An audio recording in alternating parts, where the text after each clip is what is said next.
What's up, guys? Welcome back to the channel. If you're new here, I'm Sia. And I'm Mario. And today we are showing you guys how to do a slat bench. Just like this one right behind us. That's holding the beautiful plants that we have in the house. That's a beautiful display for your household.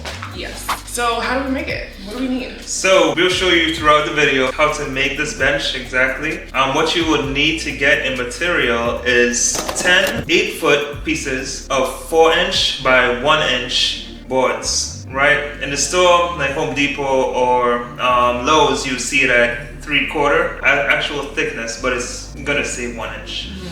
Just a disclaimer. You're gonna need to cut these pieces out in these quantities. You'll need 4 13 by 5/8 pieces. You'll need 14 17-inch pieces. You'll need 8 60-inch pieces because that's the length of the bench, 5 foot. And you'll need 12 13.5-inch pieces. Right? So once you get that all cut up, you're ready to go. You will need nails as well to attach each piece. But that's really all that you would need for this. It's very cost efficient. I would say it came up to a total of roughly 150 to take this bench. Yes. Alright, so hope you guys enjoyed the video. Hope you guys enjoyed the process, and feel free to leave a comment down below for any questions you guys might have. And yeah, enjoy.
And that's how you make the bench. If you like this video, make sure to subscribe and hit that like button and let us know what you want to see next.